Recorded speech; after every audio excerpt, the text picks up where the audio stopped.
Today, I'm going to give us 3 tips so we don't spend our hard-earned money on just stuff that we don't need. Hi, Ridge here, and today we're going to talk about those 3 steps to make sure that we're spending our money on things that we should.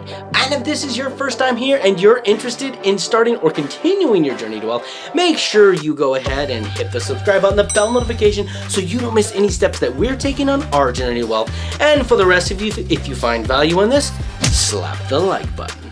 But oh man, when we're on Amazon or when we're in the store, or for me, in pawn shops, it's like, so here's 3 tips that I'm going to give you today that I'm starting to implement in my life to make sure that I'm not unnecessarily spending money on stuff that I really don't need. So there all comes a time that maybe we need to buy something new. Maybe it's for fun, maybe it's for entertainment. But the fact is, we're all going to be faced with the challenge of what we should buy and when we should buy it. So I want to challenge us with these 3 tips, and that tip number 1 is write down the thing you want to buy and give yourself about 3 days before you buy it.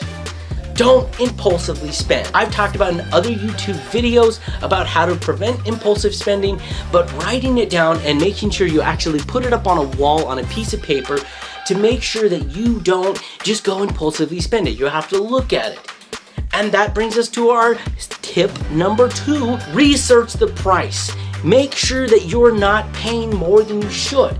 It's very possible you can get the same item or the same thing for a much discounted price. Wish.com! No. There's possibly ways that you could maybe save money by buying this particular item. And so if you research coupons and you research ways to buy or to save money on this item, then do it. Plus, this is the 3 days you're going to give yourself. So you're going to write this down as step number 1. You're going to put it on your refrigerator or place that you can see it of the item that you want to buy, whether it's a new TV, entertainment console, new vehicle. You write it down, and during that 3 days that you are waiting and giving yourself, you do a tremendous amount of research to make sure that this A is the specific item that you actually want, and B, that it's the best deal for you. And then step number 3 applies to if you're not replacing a broken item. This is more like you're upgrading this item or you're trying to get a new version of this item.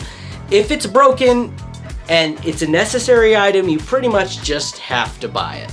But step number 3 specifically applies to if you're upgrading an item, buying a new TV, a new Xbox, the newest version of this or that.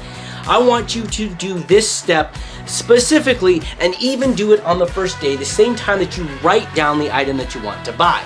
You are going to make a pros and cons list between the 2 different versions that you have. So if it's a television, you write down what you like about your old TV. Well, it still works. Colors aren't great. Plays DVDs, plays Blu-rays. Sometimes it freezes up. You get what I'm saying. Write down a pros and cons list about the items that you want to spend. If it's a vehicle you're buying, then the list will be significantly more extensive. But you're going to give yourself plenty of time, not just 3 days. For big purchases, obviously give yourself more time, not just 3 days. If we're talking you have no choice but to go into debt for a vehicle or buy a vehicle, even if you are buying it cash, you give yourself plenty of time to do a tremendous amount of research. Don't walk onto a car lot and just buy what the salesman is trying to sell you. Their job is to squeeze every penny out of you. Number 1 is you're writing it down. You're going to put it up where you can see it for over 3 days. Number 2 is you're going to do a tremendous amount of research to make sure you're getting the best deal. And the 3rd step is making a pros and cons list of the item you want to buy. What's good about the old one? What's bad about the old one? What will be good about the new one? What is bad about the new one? And with these steps, I think we can minimize just impulsively spending things that we don't actually need. I know just even for my YouTube here and my equipment that I'm using, there have been purchases that I've made that I kind of impulsively did that turned out that I had to end up returning 2 items specifically in regards to audio. And I'm still using the old frickin' audio equipment. So I tried to upgrade it, and because I didn't do enough time or follow these steps, I had to end up returning this stuff. So I want to encourage you, if you guys follow these steps, I really think that we can prevent ourselves from just impulsively spending and wasting our hard-earned money.